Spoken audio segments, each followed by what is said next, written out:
I understand our crew, they were able to get you back on the phone. Can you hear me? Yes, I can. Hi, dear. Thank you so much for joining us. I was saying you're having trouble reaching 911. Tell me what you're seeing. You've got your husband and your children with you. What's happening for you this morning? Well, the rain, it started, it was like, like yesterday it started to rain. We didn't think nothing was going to happen, but we were all going to go rest in our rooms, and suddenly when we woke up, there was water like up to our ankle, and now we have it up to our waist, and it's rising, and the rain, it doesn't stop. And we have little children here. I have my 2-year-old, and then I have my husband's nieces here, which is a 3-year-old and a 4-year-old, and they're pretty scared. We have the furniture floating everywhere. Janet, and then we have 4 little chihuahuas, and we rescued one outside. He was over there crying, and we have our puppies floating as well everywhere. We can't find nowheres nor no one to come and help us.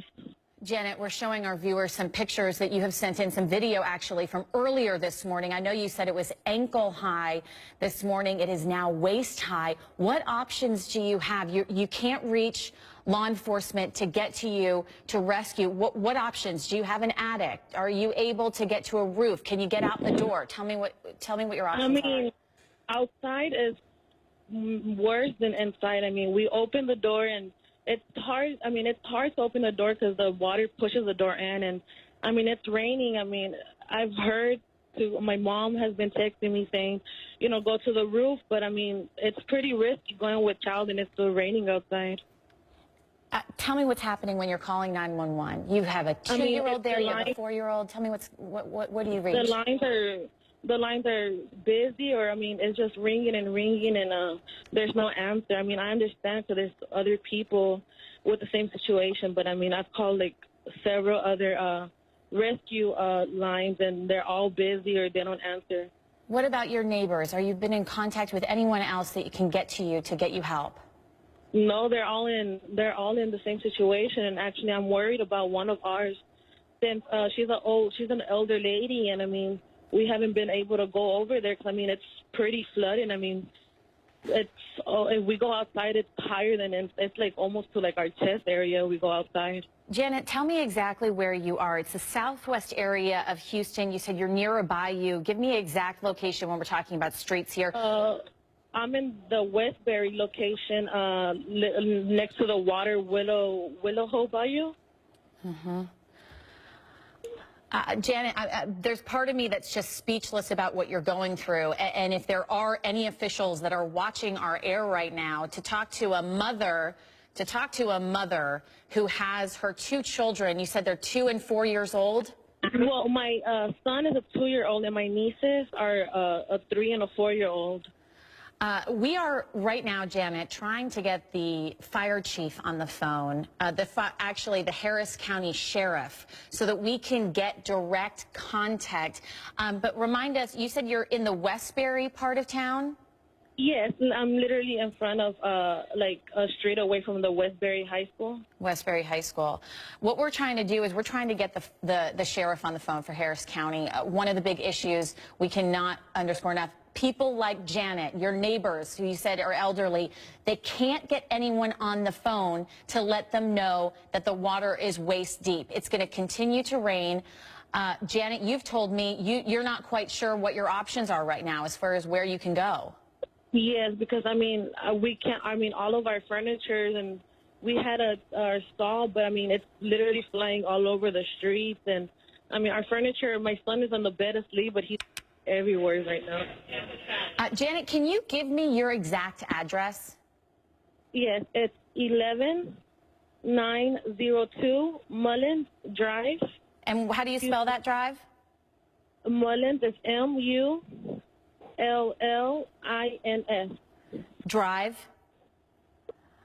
What we're trying to do is get the sheriff on the line so that we can reiterate, not just, Sheriff, can you hear me? I can. Sheriff, I know you're just getting up to speed, but if you're not listening to our air, I have Janet Castillo on the line. She has 2 young children, ages 2 and 4 years old. They woke up this morning and the water was to their ankles. It's now up to their waist. They have no option. No one can get to them. What can you do for these people? Well, the main thing we need to do is continue to stress to them if they're able to continue to try to patch through to 911. We know the system had been overwhelmed, and so I don't know if she's done that yet. She has, and she can't get through to anyone. Oh, she can't? Okay. What area of the city is she in? I'm going to give you her exact address. Can I give that to you? It's 11902 Mullins Drive. That's Mullins Drive. Her name is Janet Castillo. She's there with her husband, her nieces, her 2-year-old son. They also have 4 dogs. And, you know, she had mentioned her neighbor is elderly. And Janet, I just want to give you an opportunity to talk to the sheriff and let him know what you're experiencing. Janet? Yeah, okay. Go ahead, Janet. Yeah. Hi. Hey, Janet. Yes, well, It's the Sheriff Ed Gonzalez. What part of town is Mullins at? it's on the Westbury side, on Westbury, Maryland. Okay. By Westmate? Westbury. She said she's right across from the Westbury High School. Okay. Okay, well, we're gonna. I know we have a lot of rising waters over there. I'm gonna check your address as well and see. The problem that happens is that we're such a widespread area. Like in Harris County alone, we have over 40 municipalities, so you can just imagine we're getting calls from everywhere. Yeah. And so we'll definitely get to you. Are you in any? Do you have the option of trying to elevate, like get a little bit higher, so where you're away from the water? I know it's uncomfortable, and we're going to get to you, but are you able to do any of that? Well,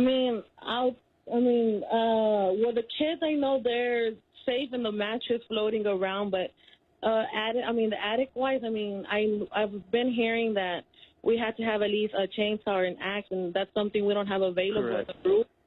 The roof. You need something just to be able to cut through the roof if you needed to. You're better off being on the roof, but with the children, it might not be possible. Okay, we'll try to get this through so that that the fire department could be aware of your location, and we could see if we could get you some help out there. But obviously, you know, we're limited just in being able to get to everybody immediately. We're getting a lot of situations with children and seniors as well, and so we're trying to make it to everybody as soon as we can and connect you to the right jurisdiction and help you out. Okay, thank you. And listen, Janet, if you can stay on the phone, Ed, I want to let you go so you can let the proper authorities know this location. I'm going to let you go, and we're going to have our crew call you back so you can give us a bigger picture on what people need to know. I'll let you go for now, though. And Janet, if you'll stay with me, you know, it's a huge relief to us to be able to connect you to authorities. There are people in Houston that aren't that fortunate. Luckily, we were able to learn about you from Facebook. Just give me what it's like for you, given this situation, to be able to know that authorities now know where you are and will hopefully get you the help you need. Well, now I feel kind of relieved because honestly, I'm pretty scared. It's my first, it's flooded over here before, but not this bad. I'm more worried for my 2-year-old because he was pretty scared earlier, and I had to put him to sleep, and I have a battery fan because he was sweating, and but now that I know I'll probably get help my way, I feel a little bit much better. I can only imagine. What about things that you have for the days to come? Do you have charge on your cell phone? Did you stock up on supplies, things like that? Right now I'm charging my phone in the portable charger we have been charging. But, our other food supplies, they're literally gone to waste. Majority of them that we have, like our waters, they've gone to waste already. They're floating around the house, our food. A lot of our stuff that we bought for this hurricane is just floating around our house. You know, I think for people at home, some people may be wondering, did residents know this was coming as far as preparations? And I know even just talking to some of our team here who have family members in Houston, they just figured it was going to rain and everything would be okay. What was it like for you? I mean, that's what I thought because I mean, yesterday it was the same way. It was raining today. It was raining yesterday, and nothing happened. I was like, then we're gonna be okay because usually when it rains in this area, it kind of gets pretty flooded. But we thought, we were gonna be okay. But today, I mean, everything was fine up to like 3 in the afternoon. Everything was okay until like we all went to go rest in our room for anything. And when we got up, I mean, water was already coming in from my room. It was to the ankle, and now it's all the way to my waist, and it's rising. We also want to make sure that you have some battery life on your phone. We don't want to use all of that up. What we can tell you is we have the sheriff who has your location. We are going to check back in with him and make sure that authorities get to that area of Westbury, because it's not just your family, other neighbors of yours, I understand, elderly, especially for you that has small children. As a mother, I can't imagine what you're going through. We're going to continue to check in on you, but Janet, our thoughts and prayers are with you. You stay safe. Thank you very much. Take care.